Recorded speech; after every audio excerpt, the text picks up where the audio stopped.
Parfait. Maintenant, j'ai plus qu'à sortir mon texte et on va y... La caméra est allumée.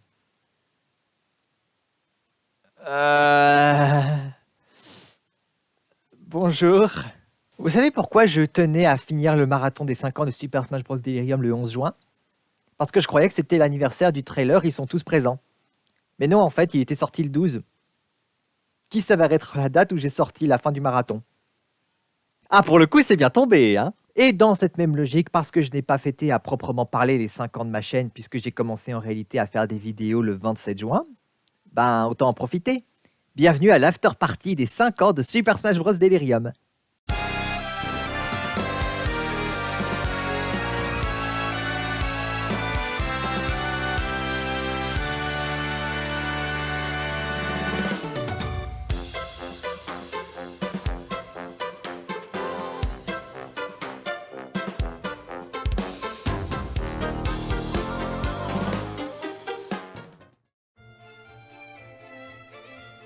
J'ai déjà pu expliquer pourquoi j'ai voulu créer Super Smash Bros Delirium, mais pour ceux qui débarquent à peine, reprenons du début, voulez-vous?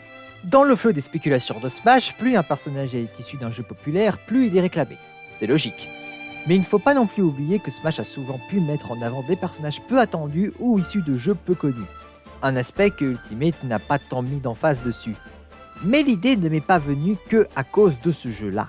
Déjà à l'époque de Super Smash Bros 4, on pouvait voir des différends, balayant d'un revers de la main certains personnages qui n'étaient pas vus comme assez populaires pour intégrer Smash. Et déjà à l'époque, je n'étais pas convaincu par cette notion de mérite. Cependant, avec Super Smash Bros Ultimate, les choses ont fini par très vite s'emballer. Aussi bien du côté des sceptiques que des fans qui ont commencé à s'exprimer plus librement sur les choix qu'ils voulaient. Avec l'engouement autour du jeu, la révélation de la plante piranha jouable et les faiseurs de movesets qui devenaient de plus en plus actifs, autant dire que mon imagination à moi carburait également à plein régime.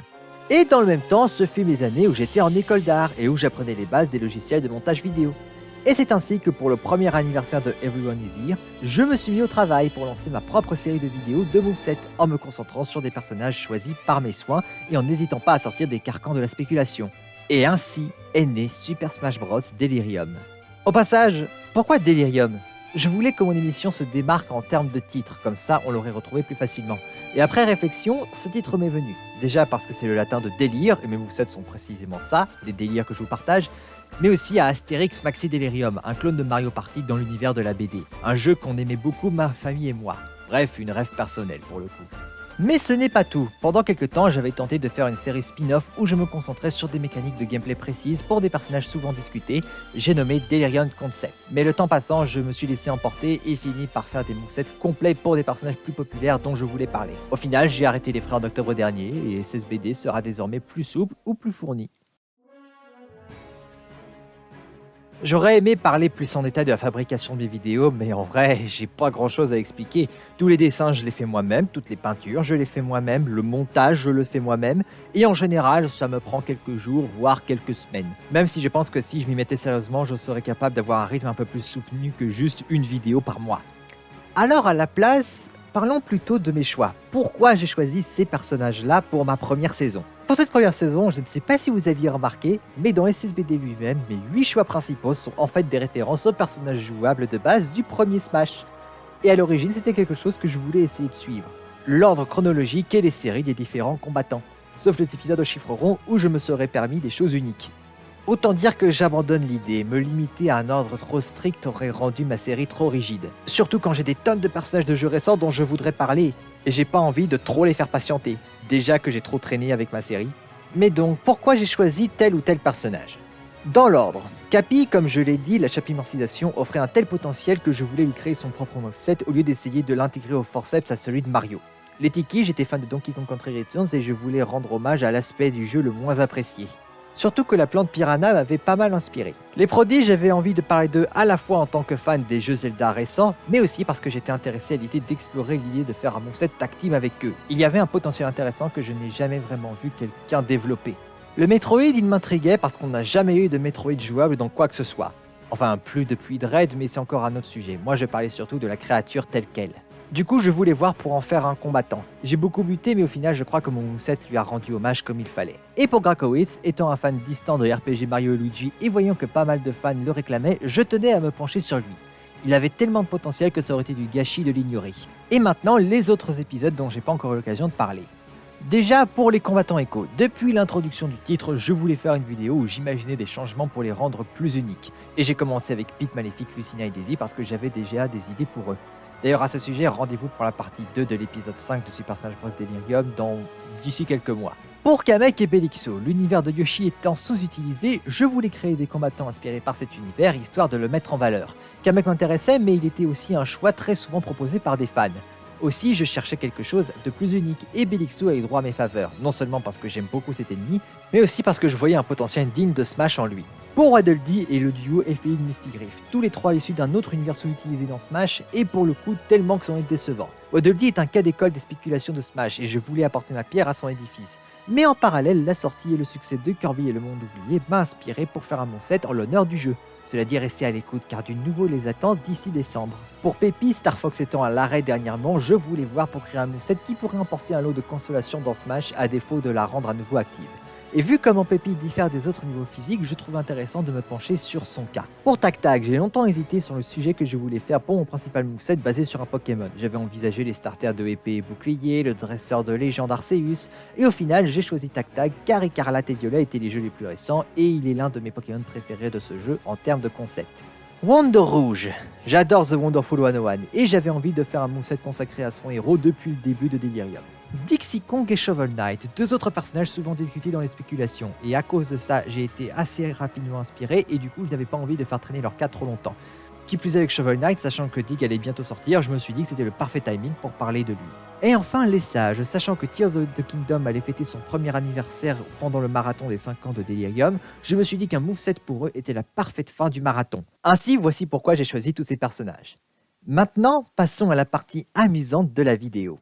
Pour ici, j'aimerais parler de ce que je vais appeler les détails, à savoir plein de petites choses qui sont en rapport avec les combattants, mais que je n'ai pas pu aborder dans les movesets tels quels, histoire d'éviter que la vidéo soit trop chargée. Du coup, on va en parler ici. Quels sont les détails dont je parle? Eh bien, ils sont au nombre de 4.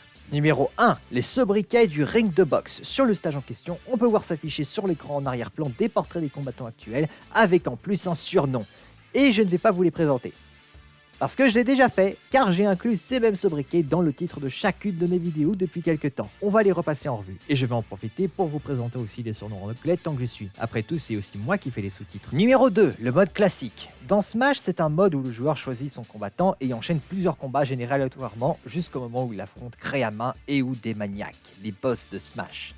Dans Ultimate, ils ne sont plus aléatoires, mais au contraire prédéterminés selon un thème, incluant même les boss du monde d'aventure. J'adore cet ajout et je veux que Smash conserve l'idée. Je vais donc ici vous proposer quelques idées à moi dans le cadre de ce que Ultimate propose. Numéro 3, les chapeaux de Kirby. J'ai fait toute une vidéo où je critiquais ceux de Smash, ça aurait été dommage de ne pas vous montrer mes idées pour mes combattants. Et numéro 4, les musiques de victoire. J'ai déjà un peu parlé de ce thème à plusieurs occasions, et en parlant des modifs que je leur ferai personnellement. Mais ici, je vais vous proposer des idées de thèmes de victoire perso pour chacun des combattants que j'ai traités. Sur ce, commençons. Pour pas changer les habitudes, commençons avec Cappy. En français, je l'ai surnommé le poltergeist chapeauté, principalement à cause de la répétition du son po. Tandis qu'en anglais, je l'ai appelé le Crazy Capturing Cap, comprenant ainsi une référence à la mécanique de la chapimorphose, alias Capture en anglais, et à la chaîne de magasins Crazy Cap de Super Mario Odyssey. Pour son mode classique, en vrai celui que Mario a dans Ultimate lui va comme un gant, puisqu'il s'agit pratiquement du scénario d'Odyssey. Mais si je devais lui donner quelque chose d'inédit, voici mon idée. Sa route du mode classique s'appellerait Chapeau bas et il affronte les combattants dotés des plus beaux couvre-chefs. Et le boss qu'il affronte à la fin, c'est Max. Pour son chapeau, soit Kirby pourrait porter le chapeau Cappy que l'on retrouve sur l'ennemi, ou alors, mon idée perso, on lui donne une copie de Cappy mais avec des yeux muants. Je trouve ça très rigolo. Et pour son thème de victoire, je propose un remix de la musique qui se joue quand Mario obtient une multilune dans Odyssey.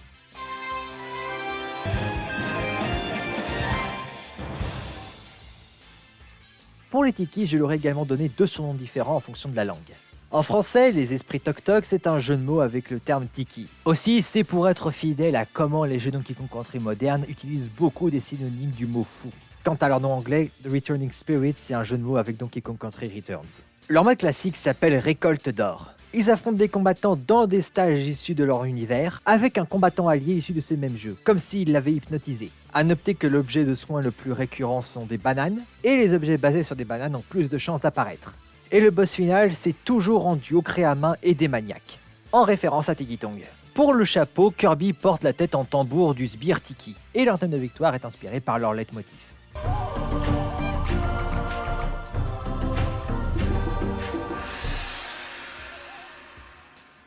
Pour les prodiges, j'ai décidé de faire quelque chose d'un peu différent. Si les combattants tag team ont tendance à partager un seul surnom, les prodiges, eux, en ont 4. Prodige Zora, prodige Goron, prodige Piaf et prodige Gerudo. Leur mode classique s'appelle l'assaut du fléau et reflète The Legend of Zelda Breath of the Wild. Ils commencent sur le stage de la tour du prélude et ils affrontent des Bowser Jr. en référence aux Bokoblins. Ensuite, pour les matchs suivants, ils affrontent des prodiges géants, en référence aux ombres de Ganon. Pour aller au bout de l'hommage, on pourra même faire en sorte que ces 4 combats soient dans un ordre totalement aléatoire entre chaque partie, en référence au fait que dans Breath of the Wild, on peut les libérer dans n'importe quel ordre. Le dernier combat normal est contre Ganondorf, et le boss, c'est Ganon. Pour les chapeaux, Kirby a les nageoires et les bijoux de Mipha, les cheveux, la barbe, la moustache et le dos en pierre de Daruk, un masque ressemblant à la tête de Revali et des tresses, et une perruque ressemblant aux cheveux d'Urbosa avec ses accessoires. Et comme leur nom sur le ring, ils ont chacun leur propre thème de victoire inspiré par leur thème.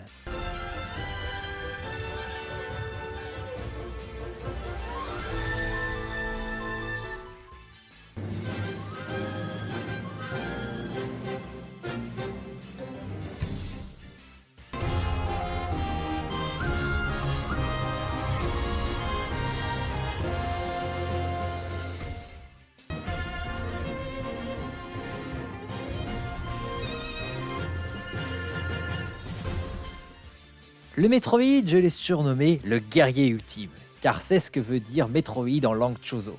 Pour son mode classique, de l'alpha à l'oméga, il affronte à chaque combat un combattant qui rappelle les différents stades d'évolution de Metroid. D'abord un combat face à des mini-Metroid en référence à la larve, puis un Kirby en référence au Metroid Alpha, Meta Knight au Metroid Gamma, Dracofeu pour le Metroid Zeta, Bowser pour le Metroid Omega, et juste après lui, on a le combat de boss face à Giga Bowser. Cela dit, le dernier combat est contre Ridley. Pour son chapeau, Kirby semble avoir un Metroid accroché sur la tête. Quant au thème de victoire, je suppose qu'il soit inspiré par le thème du dernier Metroid durant la phase finale de Metroid 2, alias Returns of Samus ou Samus Returns.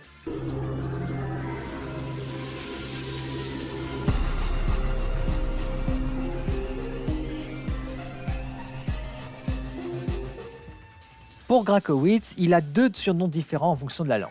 En français, je l'ai appelé le haricot savant, pour jouer avec le concept de haricot sauteur, et comprenant une référence à son tic de langage dans la VF de Voyage au centre de Bowser.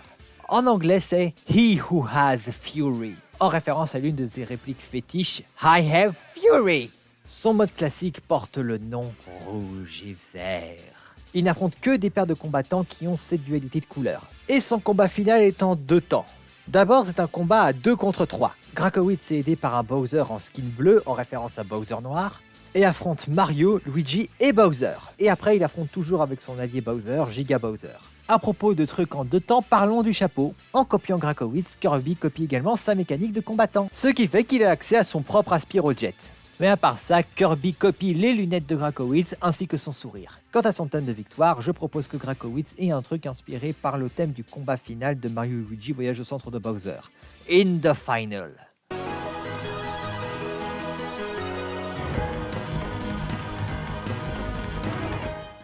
Pour Canet, son titre c'est Le magicien de la cour des Koopas. C'est tout. Il y a juste le C de cour qui est remplacé par un K, mais c'est tout. Pour son mode classique, Babysitting Royal, il fait tous ses combats en duo avec Bowser Jr. En référence au rôle de Nounou de Kamek dans les Yoshi's Island avec bébé Bowser et dans les RPG Mario avec Bowser Jr. A noter que pour le dernier combat, Bowser Jr. est géant en référence aux boss finaux des jeux Yoshi. Et pour le boss final, ils affrontent à main soit seuls, soit avec des maniaques. Le chapeau de Kirby sont le bonnet et les lunettes de Kamek. Quant à son thème de victoire, j'ai une hésitation. Soit on fait quelque chose inspiré par son thème des derniers Paper Mario,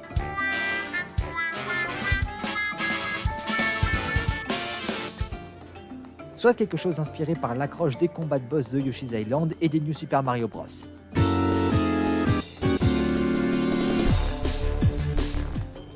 Belixo, en français sur l'écran du ring de boxe, on peut lire « Il porte la culotte ». Évidemment, j'utilise l'expression pour faire référence à son point faible. En anglais, j'ai repris son surnom le plus commun, Bert the Bashful, alias Bert le pudique. Pour son mode classique, attentat à la pudeur, il n'affronte que des personnages nus ou en petite tenue. On peut aussi techniquement intégrer Bayonetta qui n'arrête pas de slay. Et le boss final de sa route, vous allez rire, c'est Dracula, parce qu'il commence habillé et il finit nu. En copiant Belixo, Kirby obtient son pantalon, son gros nez rouge et ses 2 mèches de cheveux. Quant à son thème de victoire, je propose quelque chose inspiré par la musique de son combat dans Yoshi's Woolly World.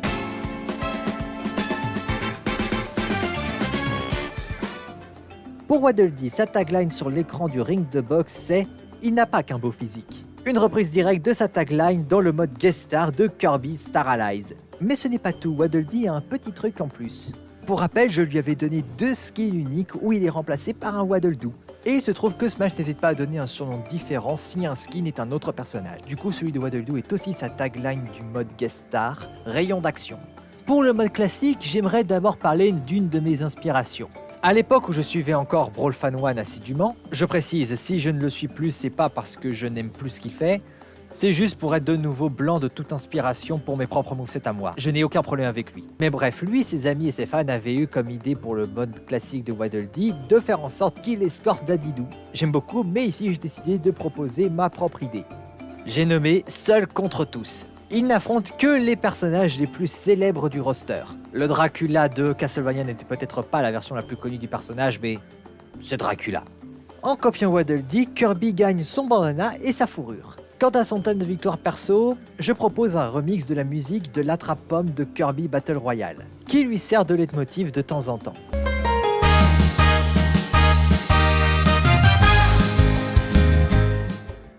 Pour Elfiline et Misty Griff, ils sont respectivement Doux Protégé et Panthère Furieuse. Juste, ce qu'ils sont. A noter que Panthère Furieuse, c'est le titre de Misty Griff durant son combat de Kirby et le monde oublié. Dans leur mode classique, combat en équipe, ils n'affrontent que des combattants qui peuvent invoquer d'autres personnages pour les aider. Peach, Olimar, Banjo et Kazooie, etc. Et le boss final, c'est Créama et Démaniac. Évidemment, le chapeau que Kirby obtient en les copiant les représente tous les deux. D'une part, il porte un masque qui ressemble à la tête de Misty Griff, et il porte une petite réplique de la tête de Elfiline qui ressemble à la poupée en papier mâché de Tatoufou. Et leur thème de victoire est inspiré par le thème de Kirby et le monde oublié.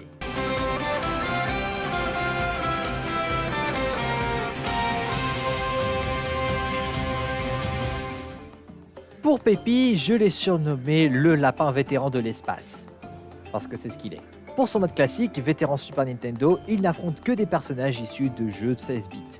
Et le boss de sa route, c'est Max. Pour son chapeau, Kirby copie ses oreilles, la fourrure de ses oreilles est autour de ses yeux, ainsi que son viseur. Et son thème de victoire perso est inspiré par la musique de la carte de Star Fox premier du nom, alias Starwing.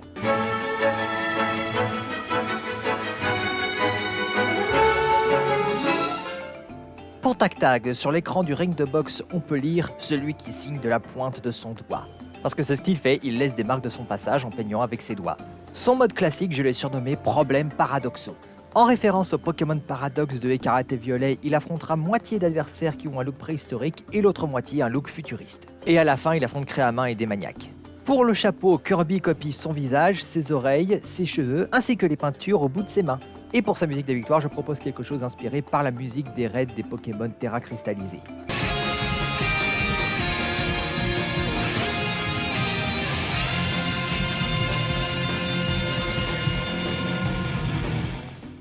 Wonder Rouge utilise le même surnom qu'il a dans The Wonderful 101, les points écarlates. Son mode classique, repousser l'invasion Gave Jerk, est une référence au boss de The Wonderful 101. On commence avec un Bowser rosé et 2 Dracofeu violets, suivi par un Megaman géant.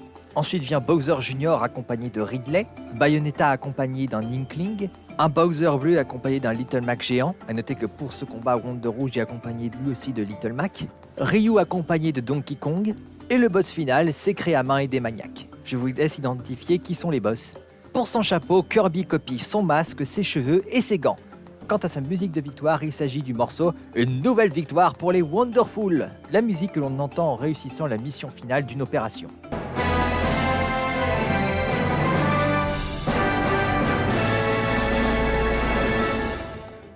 Dixie Kong, pour son surnom français sur le ring de boxe, c'est la rebelle à mèche, un jeu de mots avec l'expression de mèche rebelle. Et en anglais, c'est la gymnaste, pour coller à l'acrobate de Diddy Kong. Pour son mode classique, second rôle en premier plan, elle n'affronte que des personnages qui sont considérés comme les numéros 2 de leur série respective, genre Luigi ou même Diddy Kong justement. Et à la fin, elle n'affronte que des maniaques. Pour le chapeau, Kirby copie sans trop de surprise le bonnet et la queue de cheval. Cela dit, j'ai également tenu à rajouter de la fourrure. Un changement que je voudrais aussi que Diddy Kong ait.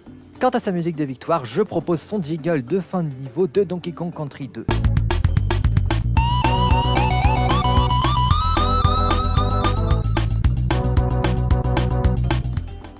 Après ça, c'est mon choix personnel. Le jingle de fin de niveau de Donkey Kong Country 3 où Dixie Kong est le personnage jouable lui va très bien aussi.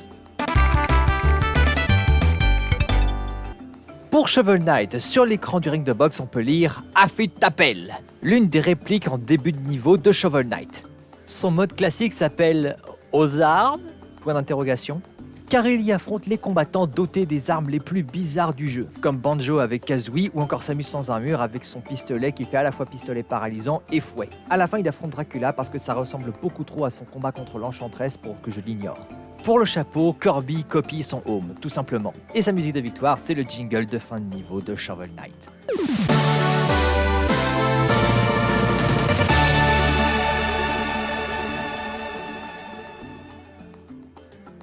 Et pour finir, les sages. Comme les prodiges, ils ont chacun leur propre sobriquet sur le ring de boxe. Sage du vent, sage de l'eau, sage de la foudre et sage du feu. Leur mode classique, la résurrection de Ganon, rappelle l'histoire de Tears of the Kingdom. Leur premier combat a lieu dans le ciel et ils affrontent une armée de robes, en référence au golem. Puis les 4 combats qui suivent représentent les boss de Tears of the Kingdom. Un combat contre Ridley sur le sommet des Ice Climbers, un autre combat contre un Inkling, un autre contre Bayonetta, et le dernier c'est un King K. Rool de métal. Leur boss qu'ils affrontent un peu prématurément, c'est Galéon, et le dernier combat est contre Ganondorf qui laisse sa place à Dracofeu quand il est mis KO. Pour leur chapeau, celui de Babil est un masque ressemblant à son visage et incorpore son chignon. Celui de Sidon incorpore ses protubérances qui ressemblent à un requin marteau, ainsi que ses petites décorations sur la tête. Pour Riju, il s'agit de ses cheveux et de sa couronne, et pour Yunobo, il copie ses cheveux, son bouc et son dos de pierre. En outre, tous les chapeaux incorporent également les pierres occultes des différents sages, sur un bracelet au pied, sur un gant, en boucle d'oreille et en ceinture respectivement. Et enfin, comme les sages, ils ont chacun leur propre thème de victoire inspiré par leur thème de sage.